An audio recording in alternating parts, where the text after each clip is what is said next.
Few institutions can claim to have been there at the birth of modern medicine. And while Johns Hopkins' impact reverberates around the world, its genesis began with the stroke of a pen in 1873, when a gentle Quaker man put his vision into a letter that would inspire and heal generations to come. In all your arrangements, you will bear constantly in mind that this is my wish and purpose, that the institution shall ultimately form a part of the medical school of the university. A medical school that would redefine how medicine was taught and practiced, and would redefine who could study and practice. And inasmuch as my interest is in the medical education of women, they shall enjoy all the advantages on the same terms as men. And the medical school shall form an integral part of the Johns Hopkins University, providing a 4-year course leading to the Doctor of Medicine. Advances and breakthroughs continued to revolutionize medicine. Diseases previously pursued under a microscope are viewed today through a much broader lens, wide enough to examine the scope of patients' experiences, genetic predisposition, and access to care. Information and data so vast and revealing, the result is targeted therapies and cures that our founders could have only dreamed of. The vision embodied by the first class of 18 students paved the way for thousands more to follow.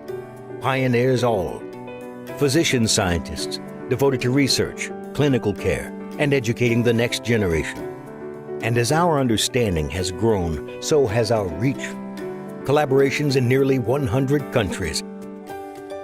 Today, our community is the world.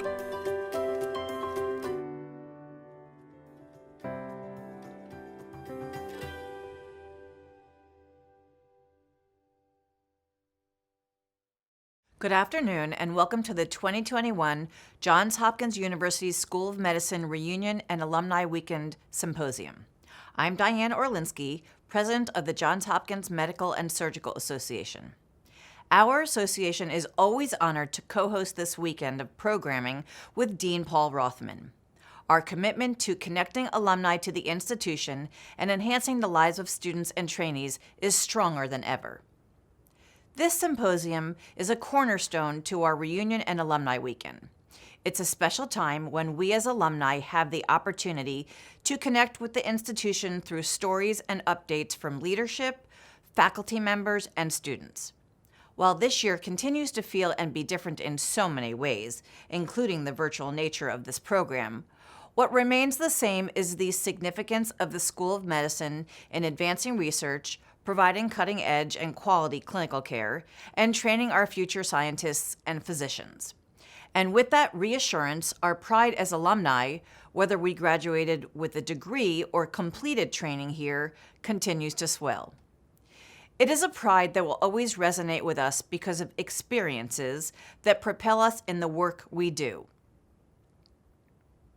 Our program today will give you unique insight into what the School of Medicine has been like in the past year during the COVID-19 pandemic. You will hear stories of resilience and hope through what has been an incredibly challenging time. You will see the strength of this institution and the people who are a part of it. I would now like to introduce Dr. Paul Rothman, Dean of the Medical Faculty and Chief Executive Officer, who will provide an update on Johns Hopkins Medicine. Thank you, Diane, and I want to thank all of you for joining us today. We have a very exciting program for you. You know, over the past 14 months, Johns Hopkins faculty and staff have been working incredibly hard to do everything we can to fight the pandemic. Our doctors, nurses, researchers, teachers, and technicians have done so much and have showed such incredible dedication, sacrifice, and resilience. Their spirit has been so essential for us to help battle the pandemic. Treating patients is just one part of the things we've been able to accomplish during the past 14 months. During the pandemic, we've continued to educate our medical students, our PhD students. We've been able to pursue our research on COVID and on non-COVID areas. We're also deeply involved in testing, distributing vaccines, and helping our communities, especially those who need us most. In addition, we're collaborating closely with our colleagues across the university, including those in the schools of nursing, engineering, and public health. A shining example of this is the famed COVID map, which is now part of the Johns Hopkins Coronavirus Resource Center, which is a university-wide initiative designed to share our institution's broad expertise with the world. The Resource Center has been recognized by Time magazine as one of the most important inventions of 2020, and earlier this year passed over 1 billion views, which is a staggering milestone. This effort exemplifies the indispensable societal role that research universities such as Johns Hopkins play, especially in times of crisis such as this pandemic. You know, our clinical faculty and staff have saved hundreds, if not thousands of lives, and have helped tens of thousands of people in Baltimore, in Maryland, in the District of Columbia, and around the country. Since the beginning of the pandemic, Johns Hopkins has treated more than 30,000 COVID-19 patients, many of them severely ill. We regularly see the most complex cases, and over the past year, our clinicians have learned an enormous amount about how to best treat patients with COVID-19. To give you one example, early in the pandemic, our clinicians began to place severely ill COVID patients on their stomachs, a practice called proning. This increases the amount of oxygen that flows to the lungs. We've also learned a great deal about the antivirals such as remdesivir and steroids such as dexamethasone. We've really been focusing on using our clinical space as efficiently as possible so that we can treat both all the COVID patients we need to and all those patients with non-COVID diseases. You know, over the past 14 months, Johns Hopkins Medicine has performed more than 600,000 COVID tests. Since the beginning of the pandemic, we've been sequencing some of the viruses that we recover. These days, we're sequencing about 300 to 400 viruses a week. We do that so we can pick up some of the variants that you hear about all the time. We've detected almost all the variants you read about, those from the UK, from South Africa, from Brazil, from California, from New York. And you know, over the past several weeks, we've noticed that the B117, the UK variant, is now by far the predominant variant here in the Maryland-Baltimore area, with over 80% of our viruses being the B117 variant. Since the beginning of the pandemic, we've partnered with the University of Maryland Medical System, the state of Maryland, and us at Johns Hopkins to think about how we can best care for people in the city of Baltimore. At the Baltimore Convention Center, we opened up a site for the care, treatment, and testing of those with COVID-19. At the Convention Center, when patients are ready to be discharged from hospitals but not quite ready to go home, the patients can spend days there under our care. Early on, we started to offer testing there for anyone who needed it in the city of Baltimore. And over the past several months, it's been a site where anyone can come and get COVID-19 vaccine. It's been a wonderful collaborative effort to help those who most need us here in the city of Baltimore. We're also working with vulnerable local communities to ensure that they receive the help they needed. One thing we've done since April of 2020 is provide meals for those who need it, and we've been able to provide more than 4 million meals to those who need us here in the city of Baltimore. We're offering free testing in East Baltimore, especially in the Latinx community who've been hit very hard by the pandemic. For those who test positive, we offer a range of services to help them and their families. This work is, we started it, but now we've received $1.5 million from the NIH to continue this work. You know, we've played a central role in vaccine distribution, not only for our own healthcare workers and for the university faculty and staff, but to our patients and also to the wider community. You know, this effort has distributed more than 220,000 vaccine doses. We're providing vaccine to those who need it. So, for example, the Baltimore City Public School System asked us, and we're helping them vaccinate the teachers so that they can get back to working with their students. Washington, D.C., we're vaccinating residents of low-income senior homes throughout the city. Over the past 14 months, we've taken the lead in COVID research.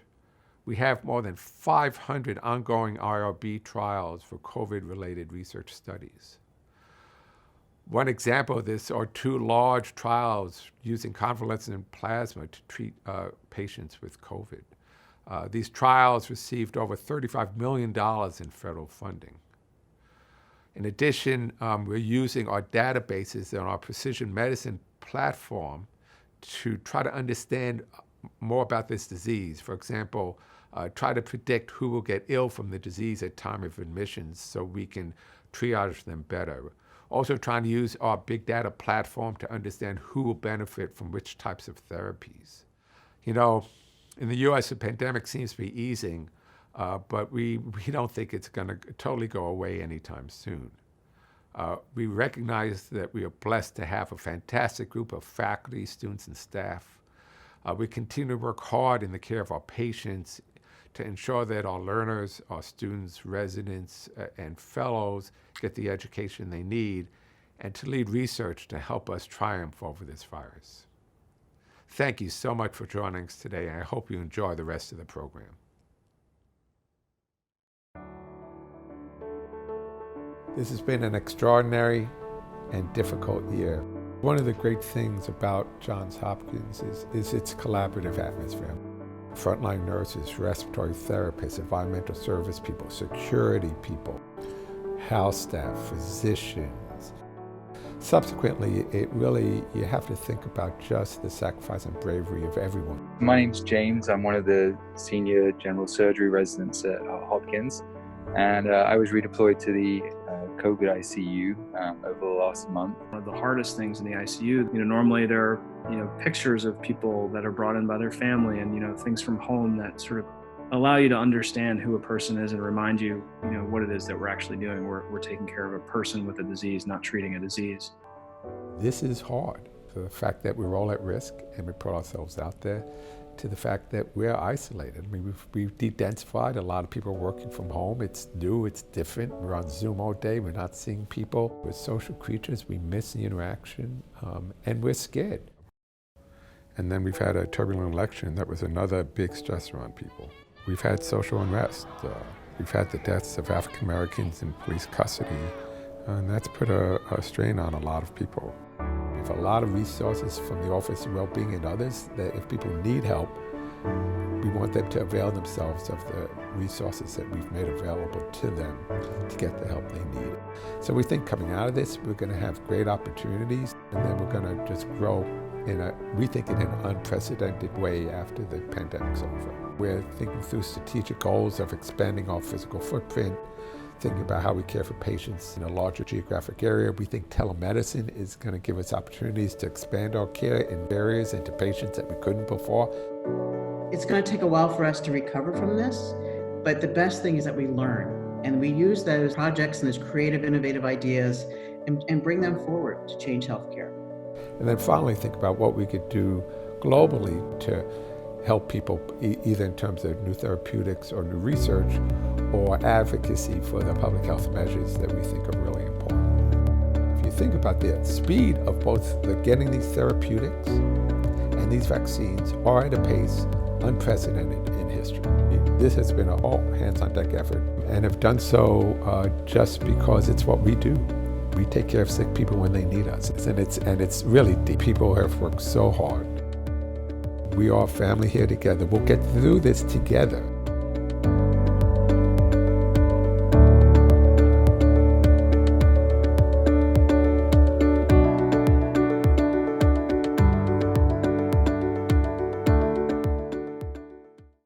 Dr. Rothman, thank you for providing an inside look into the current state of Johns Hopkins medicine. We will now hear more about the life of students and trainees and what medical education looks like in a virtual world during a pandemic. I would like to introduce Dr. Roy Ziegelstein, Vice Dean of Education for the School of Medicine. Thanks, Diane. This has been a challenging year with the effects of the pandemic on the way we teach, learn, conduct research, take care of patients, and interact at the medical school and in our daily lives. On top of that, nearly every day we've witnessed acts of inhumanity, systemic racism, and hatred in the world. And while these issues no doubt affect every feeling member of society, the burden and the pain are not equally borne by all. And this has clearly affected the daily life experiences of our students, residents, clinical fellows, and postdoctoral research fellows this past year. And I think there's been something most unusual about this past year, at least with my experience with students and trainees. In most instances and at most times, faculty and staff have been able to reach into a deep reserve of emotional resources and support to help young people who face these significant life stressors. With the usual stresses that accompany professional growth and development, academic stresses, financial stresses, and the like, faculty and staff are generally not simultaneously experiencing challenges, and they have deep emotional pockets to reach into to help. Not so this past year, when these stresses have affected all of us. It's resulted in a different way of supporting our learners. I still recall how one of our residents described life in the early pandemic as a time when the usual academic hierarchy was suspended, at least temporarily, and when residents and faculty worked together, both deployed to care for very sick patients infected with COVID-19, and how sometimes residents even had to show or remind senior faculty how to manage ventilated patients in the ICU. There's also been a suspension of the emotional hierarchy, if you will, and the faculty and staff have had to take on a new way of supporting trainees, becoming comfortable recognizing and revealing their own vulnerabilities, even as they supported our students, residents, and fellows. As I provide you this update, it seems to me that in addition to an inoculation of COVID-19 vaccine, each of us needs another shot in the arm, an injection of optimism and hope for the future. I hope my comments here give you that injection of optimism and hope as you hear about the lives of our students and trainees, future leaders in medicine and science. Early in the pandemic, our medical students had to pause in-person instruction, including clinical rotations. While that was only for a few months, it had a significant effect on our school and on their academic progression that we had to adjust to quickly. Clerkships had to be shortened from 8 to 6 weeks and from 4 to 3 weeks, and our faculty had to think creatively to develop a variety of outstanding online electives in very short order. Once the new academic year began, anatomy and clinical skills were still taught in person here in a de-densified learning environment with our students and faculty wearing masks and face shields. Some other schools made the decision to do both of those things remotely. And so there are actually cohorts of first-year students around the country about to make the transition to second year who've not been taught clinical skills in person and who did not do cadaveric dissection, whereas our students have done both. As we all know, medical school is not just about acquiring knowledge and skills. The inability to gather socially has had a significant effect on our students, especially the first years, since they've not had a chance to get together as a group and get to know their classmates outside of the anatomy lab. Also, some of the areas where medical students learn on the wards had to be de-densified, something that continues to this day. So even when medical students returned, their learning has been challenged by the limits placed on the size of teams in workrooms and even at times in patient rooms. We've had to be creative in terms of devising ways to connect teams for conferences and patient discussions at a distance. Of course, one of the important things in a medical student's life are milestone events like white coat ceremony, match day, and convocation. Some of these had to be postponed or converted to online. A clever solution for this year's white coat ceremony, which will take place next month, was developed by Mitchell Goldstein and the college's advisory program. The program will take place in the Armstrong Medical Education Building, with students spread throughout the building in small groups, groups approved by our infection control and prevention experts. They'll be watching the event on their computer screens. While some of the event will be pre-recorded, periodically, small groups of students will be called to come to the main lobby area for live coding by their college advisor, all captured on live video camera. Match day was virtual this year, and convocation will be predominantly virtual, with an outdoor gathering of graduates that morning to celebrate the event safely. Remember that our graduating class had all their internship interviews remotely this year, as were all interviews for medical school applicants around the country. This created new challenges and at the same time, new opportunities. On the one hand, students and medical school applicants didn't have to spend money to travel to places to interview, but on the other hand, applicants had to make choices about programs they couldn't even visit, and they had to think about how to present themselves online in a remote interview. Schools and residency programs had to be creative to find ways to show off the institution remotely. We prepared our medical students for Zoom remote interviews and tried to help them learn about residency programs in new and creative ways, since they couldn't visit them in person and couldn't do elective rotations or sub-internships there.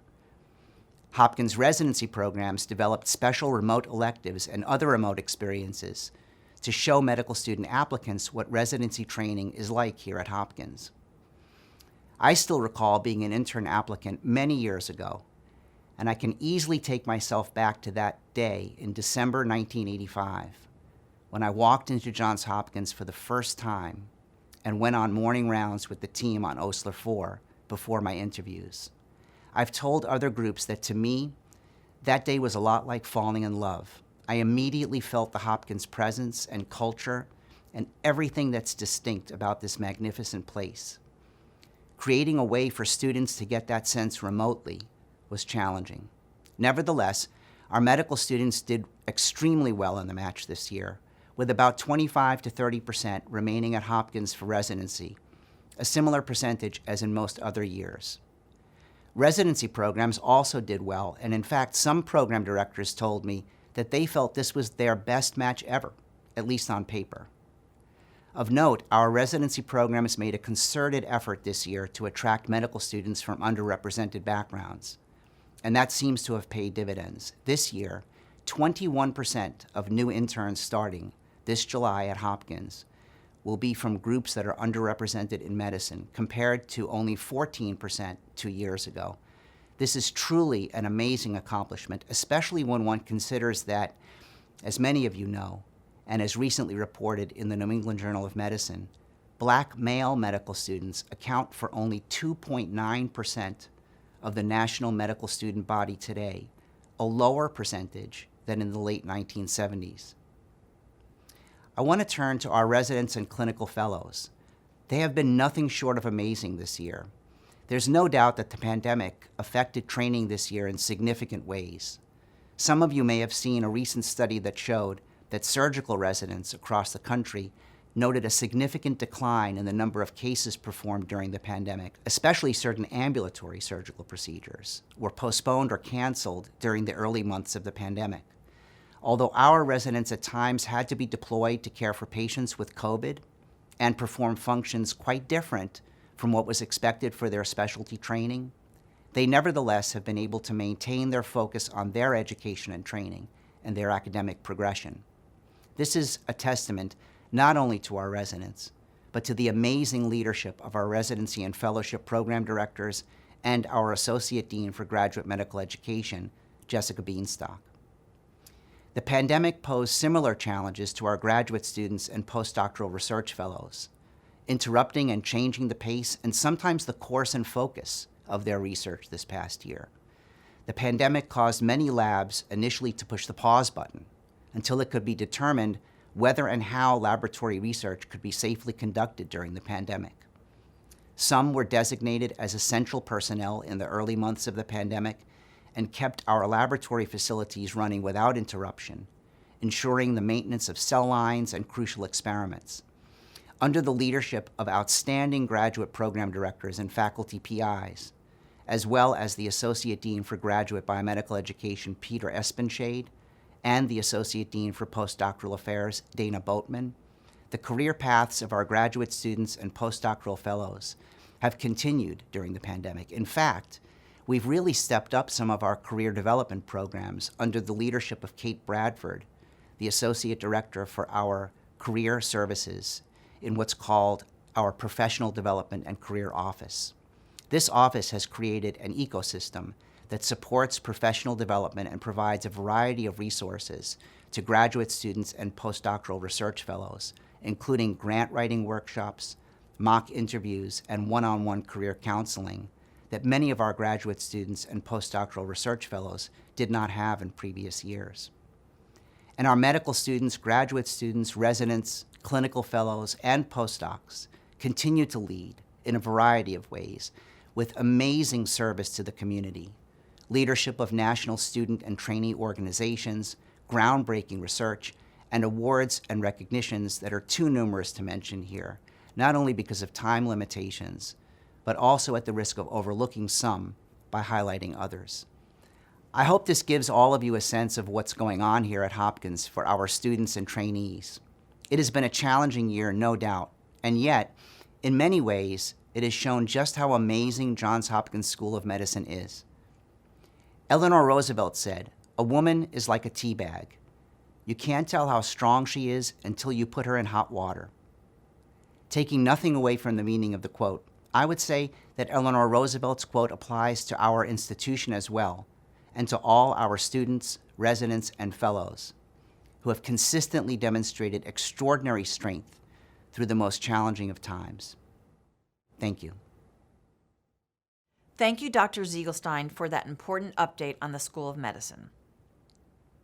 Our keynote speaker today, Dr. William Bill Moss, is a professor in the departments of epidemiology, international health, and molecular microbiology and immunology at the Johns Hopkins Bloomberg School of Public Health, executive director of the International Vaccine Access Center, and a deputy director of the Johns Hopkins Malaria Research Institute. He is a pediatrician with subspecialty training in infectious diseases and has worked in Ethiopia, Kenya, South Africa, Zambia, Zimbabwe, and India, among other countries. His broad research interests are the epidemiology and control of childhood infections in low and middle income countries. The specific focus of his current research is in understanding the epidemiology and control of malaria in southern Africa, the impact of the HIV epidemic on measles control and the feasibility of measles eradication, the use of serological surveys to guide immunization programs, and the care and treatment of HIV-infected children in rural Zambia. The COVID-19 vaccine is the gateway to returning to a new normal. It's the gateway to saving lives. Yet with the hope that it brings, there are challenges and many unknowns. Dr. Moss will share a detailed update on where we are with vaccine efficacy, distribution, and the impact of the pandemic.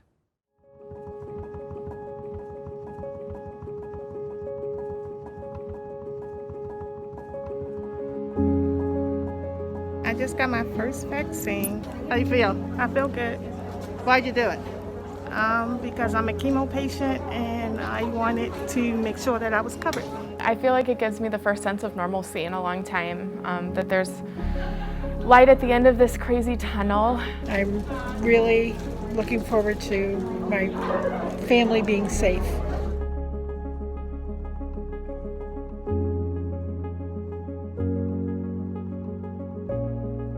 I got my first shot in December. I got my second shot January the 4th. I understand it's a personal choice and a personal decision, but how else are we going to attack it if we don't get the vaccine? So I think this is part of the solution.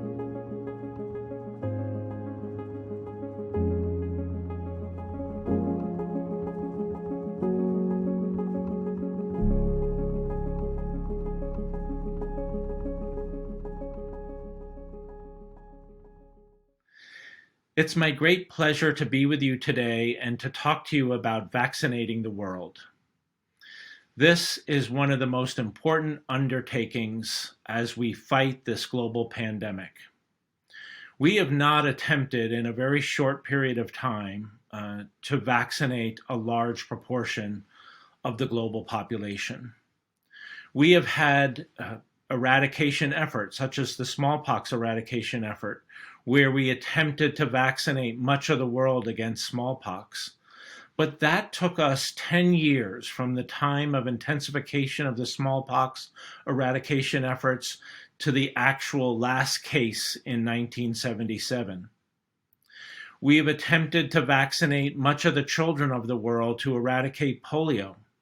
That effort was started in 1988 and we're still not done.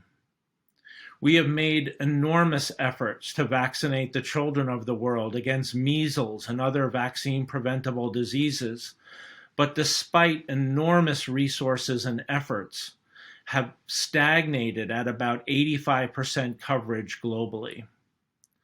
So here we are facing a global pandemic where vaccines are one of our most important tools. And we're trying to vaccinate not just those in our country here in the United States, but people around the world, because until we reach high levels of vaccination coverage around the globe, we're still going to have the threat of this virus being transmitted and even being imported into the United States. I'm going to start by talking about the various COVID-19 vaccines, the COVID-19 vaccine landscape. And I just want to pause and reflect on how remarkable it is that now, just over a year into this pandemic, we have three safe and effective vaccines for which we have emergency use authorization in the United States. But there are multiple vaccines currently being used around the globe. And on this slide, which comes from the New York Times, shows that there have been around the world 8 vaccines that have been approved for use, 6 vaccines in early or limited use, and then 111 vaccines that are either in phase 1, phase 2, or phase 3 clinical trials. That is just remarkable. There is no other vaccine preventable disease for which we've had this large number of vaccine candidates. On the right, you can see some of the more commonly used vaccines around the world. The messenger RNA vaccines, and I'm going to talk a little bit more about those, particularly the Pfizer, BioNTech, and the Moderna vaccines. There are also a number of different adenovirus vectored vaccines. Obviously, the Johnson & Johnson vaccine being used in the United States, the Oxford AstraZeneca vaccine being used in much of the world, and then the Gamaleya vaccine being used in Russia and other countries, and the Chinese CanSino adenovirus vaccine. There are protein-based vaccines, particularly the Novavax vaccine, which we expect might receive emergency use authorization in the coming months. And then there are a number of inactivated vaccines, largely produced by Chinese vaccine manufacturers, particularly the Sinopharm and the Sinovac, that have had some problems in their rollout and evaluation. But it's actually an old tried and true method of creating viral vaccines. I'd like to talk to you a little about the science behind the mRNA vaccines, because I think this is quite a remarkable story. This is a figure that I take from a paper titled The Promise of mRNA Vaccines. And it kind of goes through the life cycle of a mRNA vaccine as it enters our cell, as the protein or antigen is produced, and as our immune system responds to that. And one of the main messages I want to get across is that there was a decade or two of work on these mRNA vaccines before we even had this pandemic. On the left side of this figure, and I'm just going to start on the upper left with NRM. Those are non-replicating mRNA vaccines. On the bottom are self-amplifying mRNA vaccines. That's a different type of messenger RNA vaccine. We currently don't have an authorized or approved vaccine that uses that self-amplifying mechanism. But for the non-replicating messenger RNAs, I want to highlight work that was done with Caitlin Carrico and Drew Weissman, who really made the fundamental scientific breakthrough in making available mRNA as a therapeutic tool or a vaccine. Now, messenger RNA is highly unstable, and so there are concerns that it would easily be degraded in the body, and so efforts were made to make synthetic mRNA. But this compound, these molecules, the synthetic messenger RNA, as messenger RNA in general, when it's extracellular, is highly immunogenic. And able to induce this strong immune reaction. It's somewhat similar to what many people feel after they get particularly the second dose of that of a Pfizer or Moderna vaccine. And what they were able to do, they were able to modify the molecule in a way that made it less immunogenic. And so this combination of modification and changes to the mRNA, making it more stable and making it less immunogenic, less reactogenic when it's injected, were fundamental discoveries long before the pandemic. The next thing that's happened, and this is shown in that little circle, is the messenger RNA is packaged as a nanoparticle within this fatty lipid coat. And that helps protect the messenger RNA, makes it more stable, and also allows it to be readily taken up by endocytosis into the host cell. And it's actually that fatty, that lipid capsule that some people have severe allergic reactions to following receipt of the Pfizer Moderna vaccine. That lipid nanoparticle with the genetic code or genetic recipe for the spike protein of the SARS coronavirus 2 is then taken into the cell where it's translated and produces a copy of the spike protein. And this is a very critical step as well, because that spike protein has to have the right conformation in order to be recognized by our immune system in order to induce a protective immune response should we be exposed to SARS coronavirus 2. And then you can see that protein is either expressed on the surface of the cell or released into the extracellular tissues where it's recognized by our immune system.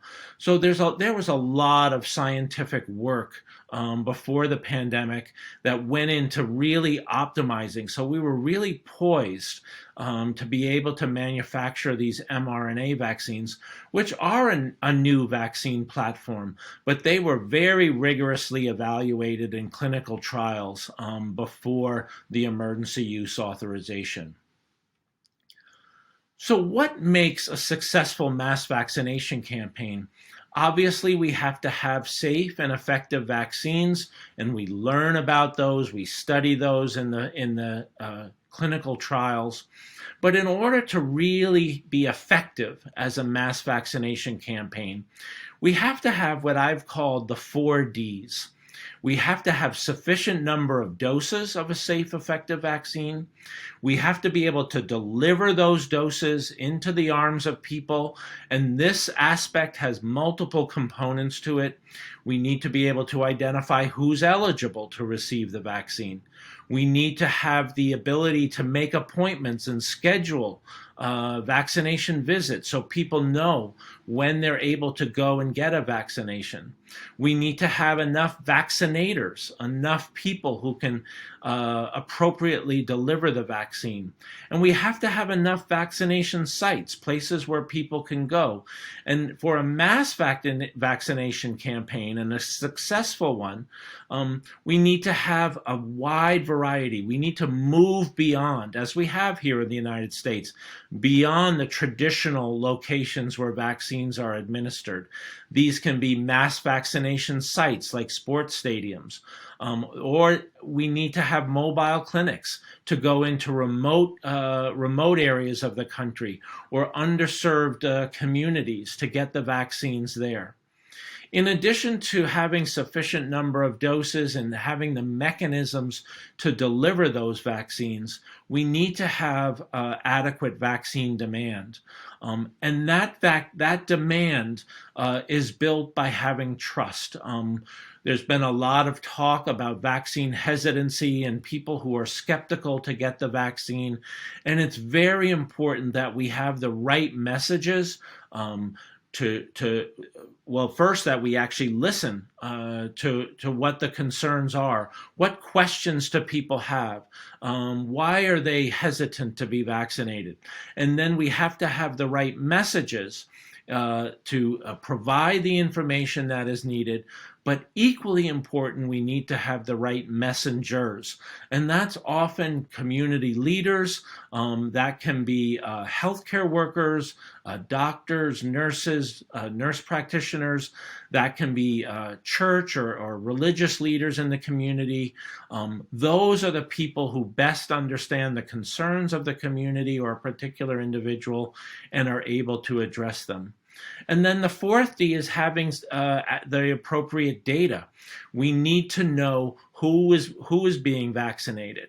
But we also need to set up the mechanisms for safety monitoring. Safety is evaluated through the clinical trial process, phase 1, phase 2, phase 3 trials. But we need to have safety monitoring after the vaccine is being widely used in communities. And we saw the value of that with the rare but serious clotting disorders that were seen after administration of the Johnson & Johnson vaccine.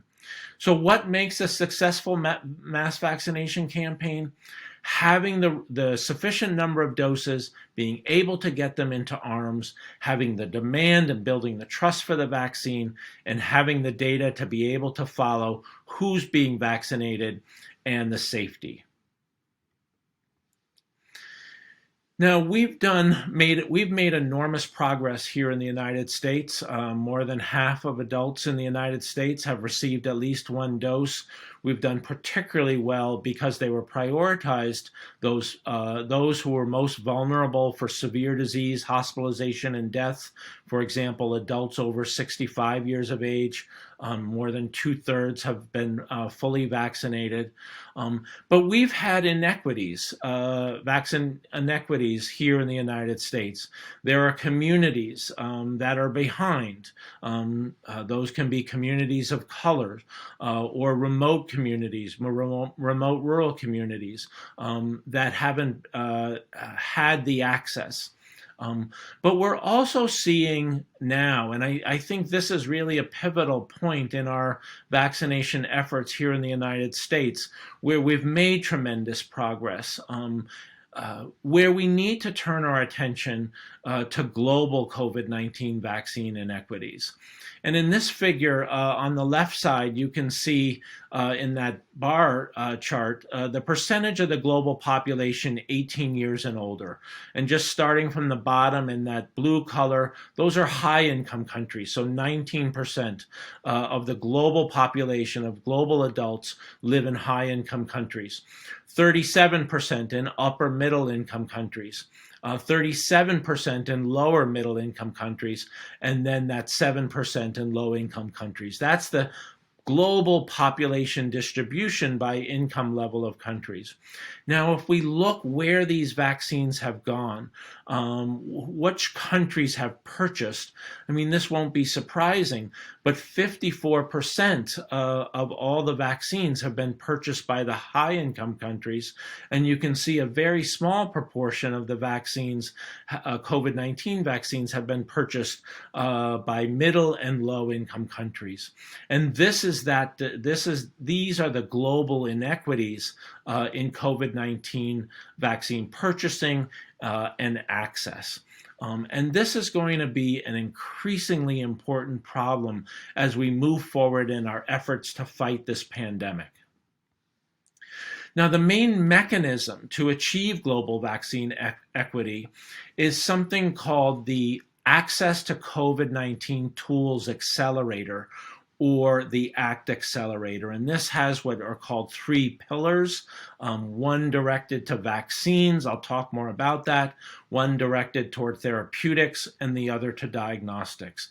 And the pillar that's focused on getting vaccines, particularly to low and middle income countries, is called the COVAX facility. And this is led by the World Health Organization, Gavi, the Vaccine Alliance, and CEPI, the Coalition for Epidemic Preparedness and Innovations. And you can see here that they have attempted to raise, or wanted to raise, more than $18 billion to be able to provide 2 billion vaccine doses to low and middle income countries, free or at very low cost, so that those countries can begin to vaccinate their populations, particularly those who are at highest risk, the healthcare workers and the elderly. Now, to date, COVAX has only received about $6 billion in pledge, so they're behind. They've been able to get vaccines out to some countries, and I'll show you that. But we are behind. But this is the main mechanism, the COVAX facility, to address this global vaccine equity issue. Now, I want to tell you a little bit about our work at the International Vaccine Access Center. We celebrated our 10th anniversary in 2018, and I'm the executive director of this center within the Johns Hopkins Bloomberg School of Public Health. And it's been our goal to actually accelerate global access to life-saving vaccines. And we've done this obviously long before the pandemic. And we work along this evidence to policy to access continuum to try to support the rollout and really getting vaccines that are initially going to high-income countries to, in this case, focused on children, childhood vaccine preventable diseases, to low-income countries. And so we've kind of been in this business, if you will, of trying to get vaccine access to those who are most in need. And this is exactly the kind of thing now that we need for COVID-19 vaccines. So I won't be able to tell you all about what we do at IVAC, but I want to point out one website that we host called ViewHub, which is where we track new vaccine introductions into countries around the world. Again, the focus until quite recently has been on childhood vaccines, but we recently launched a new page on our ViewHub website to track COVID-19 vaccine introduction. And you can see here a global map. In green are those countries that have introduced COVID-19 vaccines, but you can see that there are still a number of countries that haven't even started to vaccinate their populations, particularly in sub-Saharan Africa, where there are a number of countries that have not introduced the vaccine. We also track the different vaccines that countries are introducing. Here, that kind of dark purple indicates countries that have introduced multiple different COVID-19 vaccines. But I want to highlight in that light blue is the Oxford AstraZeneca vaccine, which has really been, the go-to vaccine for the COVAX facility. Obviously, there have been some concerns raised about that vaccine because of the clotting disorders, similar to what was seen with the Johnson & Johnson vaccine. But this, too, is a highly safe and effective vaccine. And then there are vaccines, the Gamaleya vaccine made in Russia, and a number of the Chinese vaccines that are being used, particularly in these low and middle income countries. So this is one of our efforts to try to track global vaccine, COVID-19 vaccine introduction and use around the world. Another effort that I'm part of is the Johns Hopkins Coronavirus Resource Center, and many of you may be familiar with this, but this is a truly remarkable collaborative effort that involves the School of Johns Hopkins Medicine, the School of Public Health, the Centers for Civic Impact, the Centers for System Science and Engineering, and the Whiting School of Engineering, and the Applied Physics Laboratory. So it's really a university-wide collaboration. Many of you have seen, if not all of you, have seen data presented from this Coronavirus Resource Center, particularly on tracking cases and deaths around the world. I'm part of the management team on the vaccines page, which we launched a couple months ago. And here we're really trying to track global coverage with COVID-19 vaccines. So not just introductions, but what proportion of the population is actually immunized. And this is a striking map with the darker color indicating a higher proportion of the population vaccinated. And you can see that there are many areas of the world in which there's very low COVID-19 vaccine coverage. And so this is a big challenge going forward about how we achieve this global vaccine equity. And it's particularly important, obviously, in a pandemic, because as long as there's virus circulating in other parts of the world, we here in the United States are at risk of importations and possibly with variants that can escape the immunity that we've achieved through vaccination. Now, there's been a lot of thinking about COVID vaccine equity, and I just want to touch on briefly some aspects of this.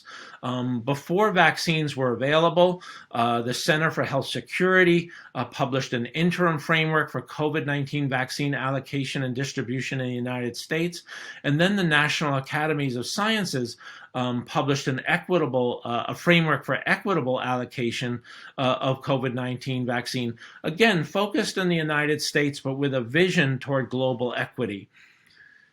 I just want to mention a few elements of this framework, and basically they laid out a goal to reduce severe morbidity and mortality and negative societal impact, established allocation criteria, and then came up with 4 allocation phases, going from those at highest risk of severe disease and exposure to those at lower risk.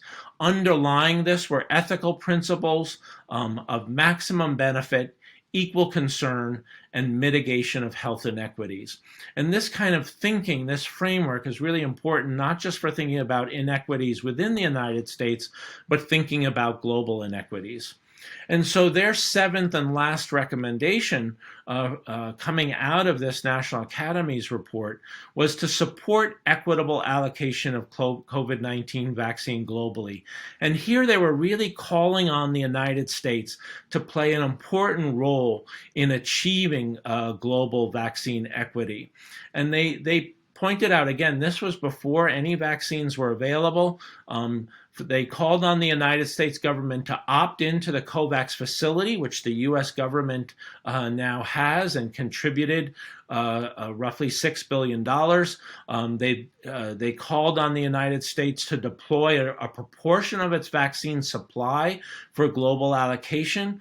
Recently, the Biden administration said they're going to donate 60 million doses of the AstraZeneca vaccine into the COVAX facility to be distributed, but I think the United States needs to do more. And then lastly, engage with and support the World Health Organization and its member states.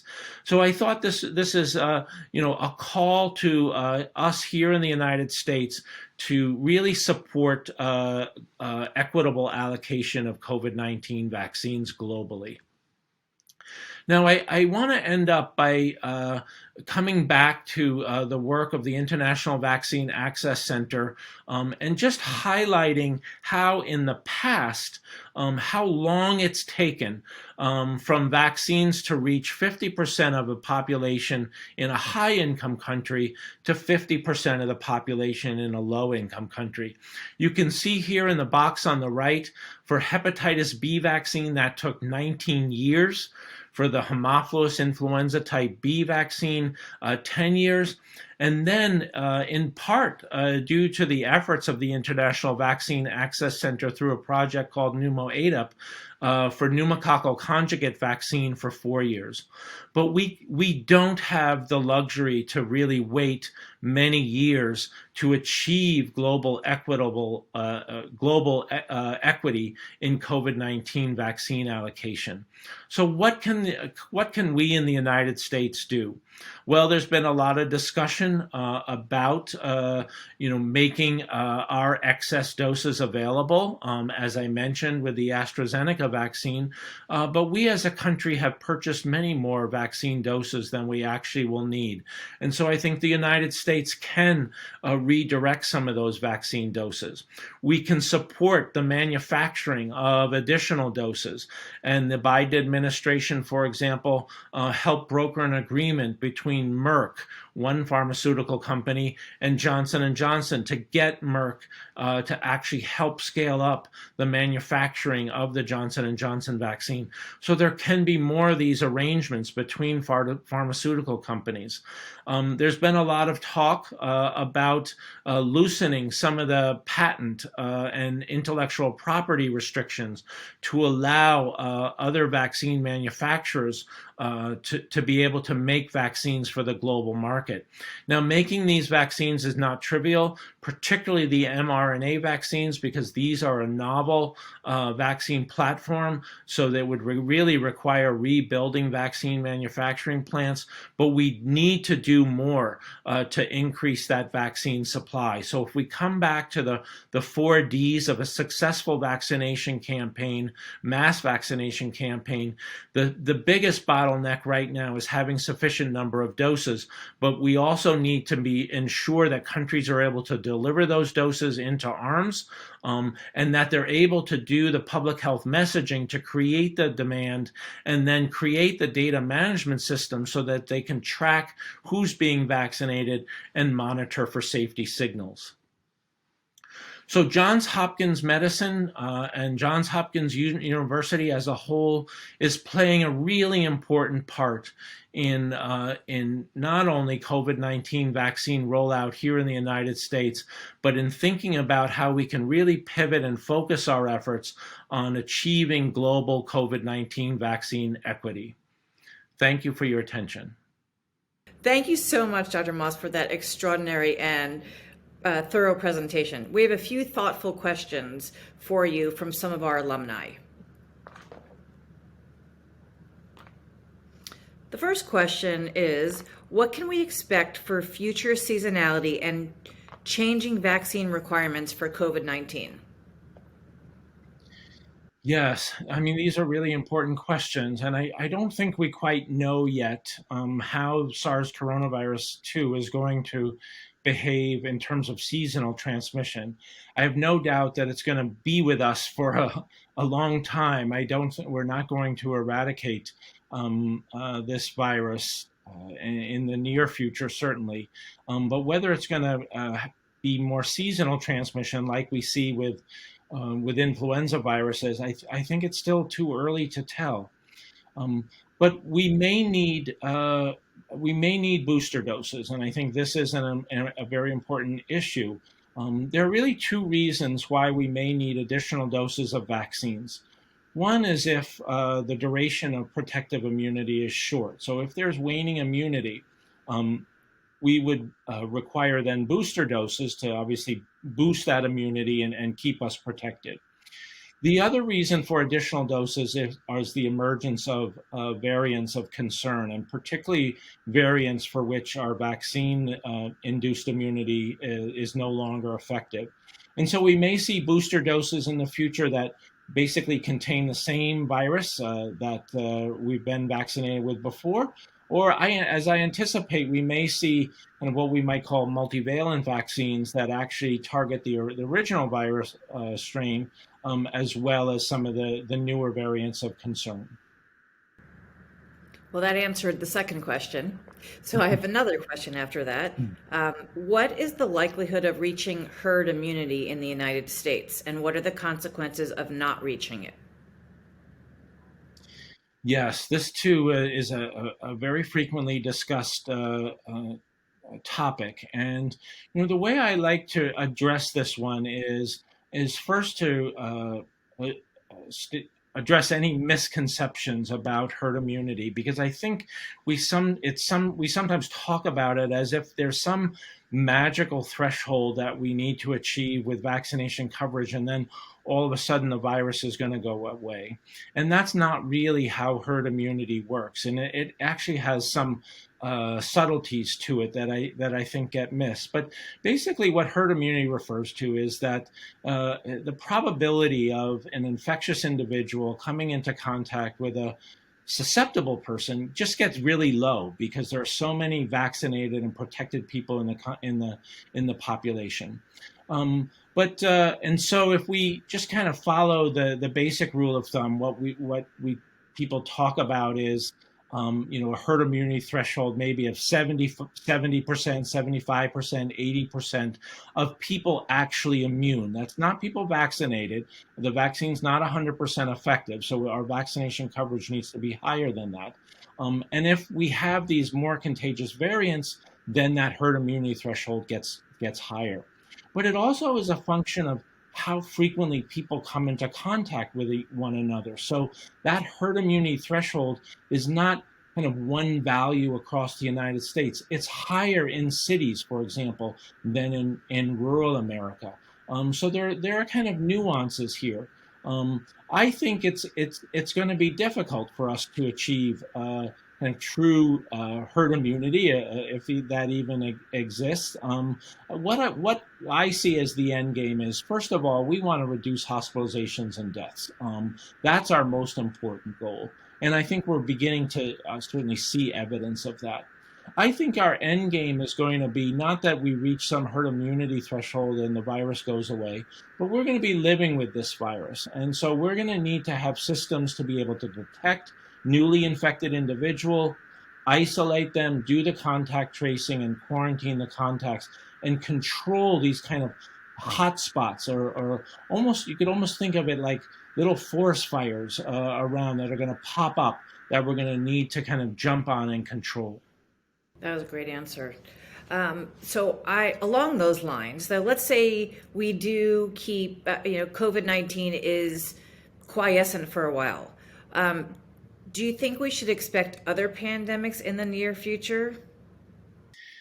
Yes, I do think we're certainly at risk for new emerging infections. There's no doubt about that. We continue to see emerging infections. And what these emerging infections are, and whether that's a bird flu, a Zika virus, an Ebola, or a SARS, a MERS, these are what we call zoonotic infections. And these are viruses that jump from animals to humans. And so we're certainly going to see emerging infections in the coming years.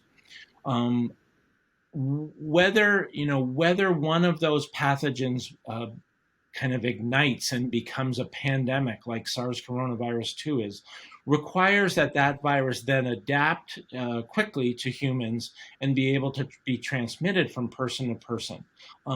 We will see pandemics in the future, but whether it's 50 years, 100 years, 10 years, I don't really know. But what I can guarantee is in the next few years, we're going to see new emerging infections.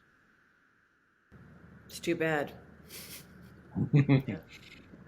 Do you have time for 2 more questions? Sure. Okay, terrific. So this is a question from somebody whose native country is Costa Rica, and they worked there for 25 years in the Ministry of Public Health. And they say that they're having a severe outbreak, and this was as of April 29th, which appears to be affecting now mainly people younger than age 60, with few underlying risk factors. Do you think that the AstraZeneca vaccine will do the job appropriately without many adverse reactions, mainly described in younger women? That's part 1. And part 2 of the question is, would you mind commenting on the Novavax vaccine, since there's very little information released about it?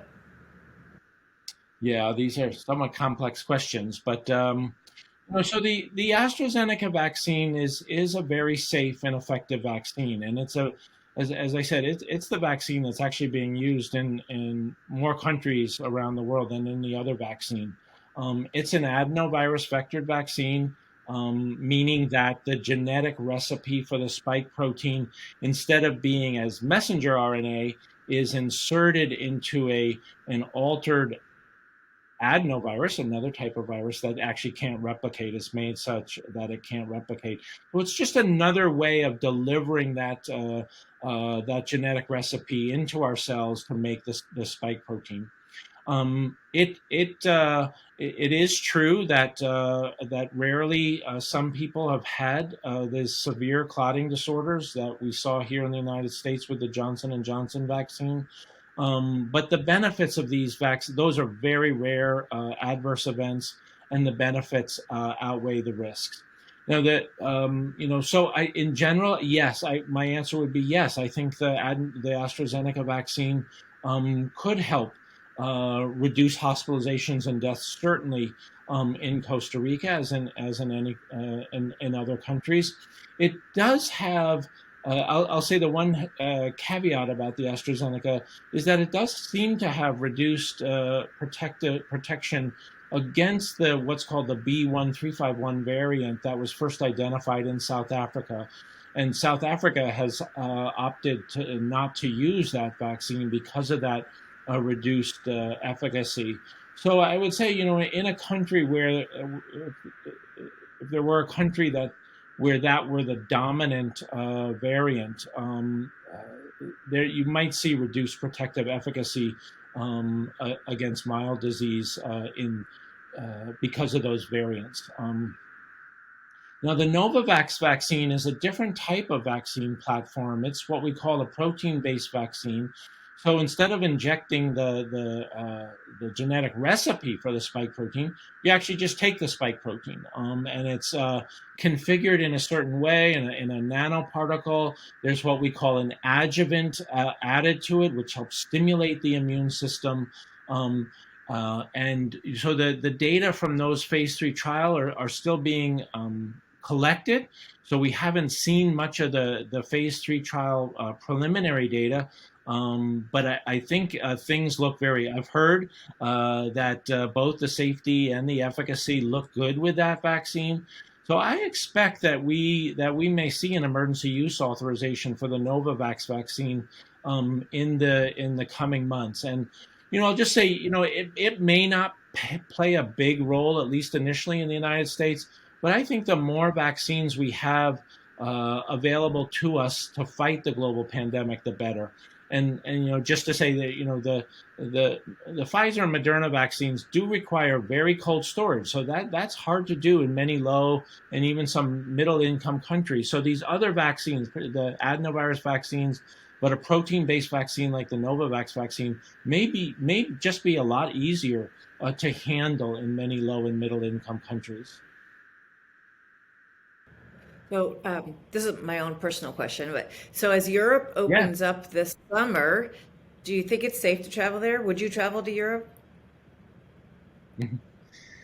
Yeah, so it's a function, these kind of things are, there's obviously some risk. I wouldn't say the risk is zero, but it's going to depend obviously on your own kind of vaccination status. And I don't think you'd travel to Europe if you were unvaccinated. So that places you, you're very highly protected. These vaccines are not 100%, but they're really good about protecting against, severe disease. And then, the local transmission, what the level of local transmission is. So if we're seeing transmission come down, that would obviously lower the risk. And then the types of public health measures that you take. So I would say in a country that's not in a raging, outbreak, high levels of transmission, with a fully vaccinated or immunized person who's careful when they go, I think that would be safe. Did I hedge too much? No, that was good. That was good. Well, we're all hedging because we don't know the answer. So no, I think that was terrific. Yeah, exactly. So I have one final question. This is a little loaded, but so how can we as scientists convince anti-vaxxers to get vaccinated and that COVID is not a hoax? Yeah. So obviously a very big problem, a very big issue. So the way I think about this is first to understand that vaccine hesitancy is really a spectrum, and there are people who are really adamantly against vaccines, COVID-19 vaccines, vaccines of any type, and it's not clear to me that any type of persuasion information is going to change their mind. But that's a relatively small proportion of the population, and most people, kind of fall along that continuum there, and are with many people in the middle. And so I think the first thing is to listen, to try to understand what their concerns are, what their questions are. There are common questions and concerns. There are, many people in the United States are concerned about the safety of these vaccines. And many people feel that they may have been rushed. They're new vaccines. They are new vaccines. But what I tried to highlight in my talk, in part, was that there was a lot of scientific work that went behind the mRNA vaccines before we even got to this point. And so I think they're trying to have people understand that there were no corners cut. There are reasons why the vaccines were able to be evaluated very quickly, in part because we were in the middle of a pandemic, so it's very easy to do a phase 3 trial and accumulate cases when you're in the midst of a terrible pandemic. Usually that takes many years to do. So the first thing is to understand concerns. My kind of simple framework for kind of thinking about much of vaccine hesitancy is that people tend to overestimate the risk of the vaccine and underestimate the risk of the disease. And so their risk-benefit calculus is different, is altered by that. So you try to provide, correct misinformation and disinformation. One has to be careful about doing that, but you don't want decisions being made on faulty information. And as I said, it's equally about the messenger as the message. And so, people who are trusted, and those can be a family member sometimes, but it can be a healthcare provider. And it can be, as I said, community and religious leaders. So, sometimes I think public health officials and certainly politicians probably should politicians maybe in general should kind of lay low and let the community leaders talk sometimes, because they understand the concerns best. No, that was a great answer. Very diplomatic. Around COVID, what I would love to do is, those people who think COVID is a hoax need to be brought into an intensive care unit full of COVID-19 patients. Yeah. Yeah. Or I know some of my kids, friends' parents died. So that makes a real deal. Yeah. So exactly. If something's happened, personally. So thank you again, Dr. Moss. It was such an intriguing presentation, and the work that you lead is inspiring. It gives us hope, and it makes our hearts swell with pride for Johns Hopkins. As surely as day follows night and winter melts into spring, we keep going. Somewhere down deep in our nature, we will seek and find the strength, stamina, wisdom, and purpose to keep going. Tomorrow may be uncertain, but as long as this small blue planet turns, tomorrow will come, and with it, the promise of a new day of possibility and hope for our patients and for each other. And with that, we will keep going.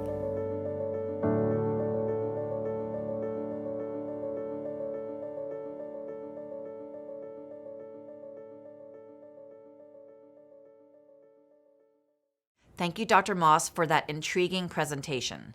The work that you lead is inspiring and is truly saving and changing lives. A special thank you to each of you for joining us today for the 2021 School of Medicine Reunion Symposium. We hope you will participate in the other programs offered throughout the weekend and enjoy the opportunities to connect virtually with each other. The award and portrait presentation will begin shortly at 6:15 p.m. Eastern Time. We hope you'll tune in to watch as some of your fellow alumni are honored. Thank you again for joining us and have a good evening.